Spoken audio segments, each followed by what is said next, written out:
So at this point, one of the things we very intentionally called out to our fan base is that we have a redesigned gameplay experience. And starting with Jason, can you talk about what that means to you and how gameplay hits different?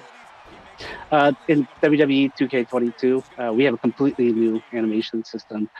This system has allowed us to greatly improve the look and the feel of the characters. Basically, everything from the way the characters move and they traverse through the world to how they align with each other during attacks has been completely overhauled and redone. Players are going to notice a significant difference the moment they pick up the controller. The characters are way more responsive than they've ever been. You no longer feel like you're fighting to control your character to get them into position to do what you want them to do. Strikes, dives, springboards, they all connect more precisely. And that's also something that we really struggled with and took to heart and tried to resolve this year. Another key change that we've made to the game engine this year is our physics system.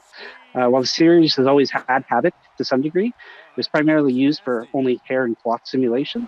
For 2K22, we've completely integrated Havoc into gameplay, which has allowed us to introduce things like breakable props. The kendo stick starts to fray the more you use it. Tables, they break more dynamically. The chair even breaks. And even elements within the environment itself are now dynamically breaking, such as like the corner barricade, instead of relying on a canned sequence animation. It's a really big change and has helped to make the entire gameplay experience feel more dynamic. Awesome. Derek, same question. So for me, when we sat down to figure out how we were going to change gameplay for 2K22, one of the biggest things that we put as a priority was making sure the game is fun in a pick up and play kind of way. I want to be able to hand the controller to my friend who doesn't know anything about WWE, and I want them to still be able to have a good time and be able to just kind of hop in with me. So we made sure that with our controls redesign, all of the core actions are something you can discover just by button mashing. You should be able to basically play through a match without having known anything beforehand. But another big priority for us with that is making sure we're not, smoothing over a lot of the details that returning fans like. So all of the high level of control that you expect to have with your character, all of the high degree of customization you expect, all of that still remains. So light attacks, those are your quick strikes, the fastest attacks in the game. Heavy attacks, those are kind of like strong strikes from previous years. They're bigger, slower strikes, but they deal more damage. And then finally, grapples, those are where some of the bigger changes come into play. So you press the grapple button once to lock up with your opponent, but then from there you can press light, you can press heavy. Those will do your light and heavy grapples, but there's all sorts of other options. Irish whips, drag, carry, all of those things come from the grapple state. So once you grapple your opponent, you have a lot of possibilities. You don't like the combos that we assign, we also support customizing combos.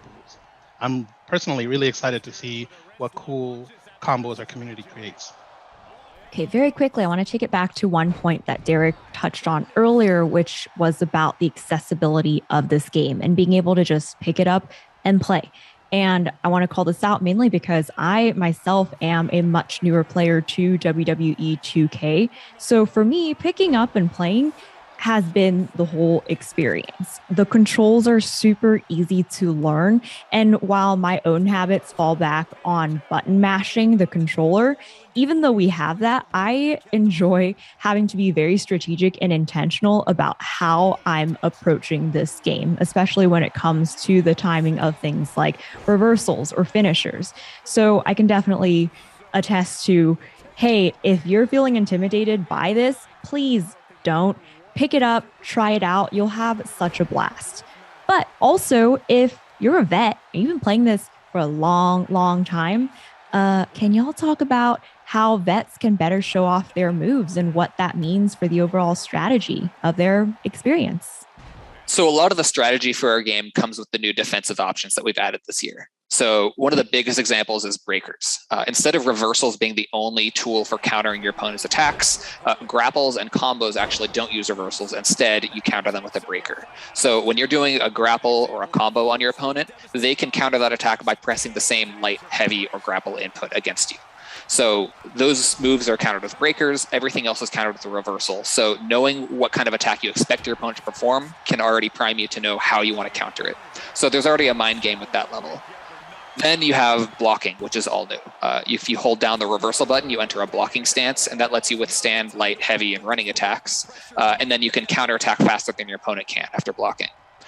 You can also dodge with the right bumper. So you can kind of choose a direction and get out of the way really quickly if you time your dodge correctly, but it's higher risk than a block.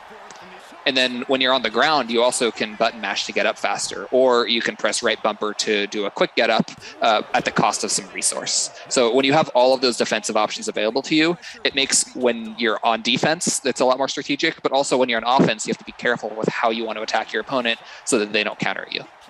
So our community has been speculating about the HUD and like guessing like what, these little glowing meters mean and all this stuff. Mm-hmm. Jonathan, I'm going to let you be the first to break this down and break the news. And let's dive into the HUD and give the community some clarity here. So our goal was to create a HUD that strips down all unnecessary aspects and simply gives the user the information that they need without distracting the user from the in-game action. So at the very top, you'll have the vitality meter, and this is basically your health bar. Below that, you'll find a special meter, which is a resource you want to spend to perform signatures, paybacks, or defensive actions. Finally, at the bottom is your finisher meter, where you can store up to 3 stocks. So there's one thing that's missing that I think a lot of people are like, where's the reverse stock? Mm-hmm. Can you talk a little bit more about the changes we made there? Yeah, sure. Yeah, obviously the biggest change that we made was removing the reversal stock from the HUD. We felt that 2K20's matches came down to how the users manage their reversal stock.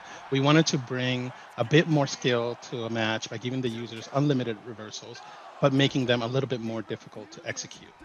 In our internal matches with 2K22, we get wild swings and back and forth and a bunch of oh-so-close moments that we really feel make the match memorable. And in addition to that, we added a new stun meter that shows up on the characters when it's close to being filled. So we're really excited to show off our new HUD and for our users to play with all of the new additions and our streamlined approach. Cool. Like one of the things that, at the end of the match where I'm like, in previous years or, iterations, once you basically knew once your opponent didn't have any reversal stock, all you had to do was hit your Sega finisher, match was over. That's not the case anymore, right? Like someone can just pull out like a reversal and there's this back and forth. And so Derek, can you talk about how strategy is incorporated into that part of this new mechanic? Yeah, so with reversals no longer being on a limit, that opens up a lot of possibilities for how your opponent can counter you, right? Like they could always pull a reversal out, or if you're using combos and grapples, they could hit you with a breaker. But the stun meter that Jonathan mentioned earlier, that's one of your biggest tools for making sure that you can pull off your biggest moves without getting countered. So lighter attacks, while they don't do as much damage to the vitality of the opponent, they're better at filling your opponent's stun. And if you can get their stun meter filled, that's your opportunity to perform an attack without the risk of getting a reversal or a breaker.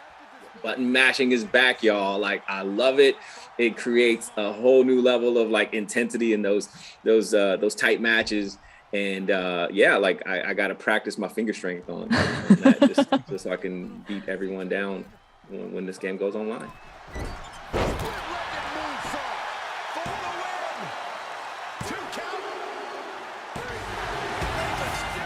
All right, y'all. We can go on and on, but unfortunately we're out of time. So to close out, now that we're nearing the end of production, what are y'all looking forward to most for the game, whether for your own experience or with players specifically?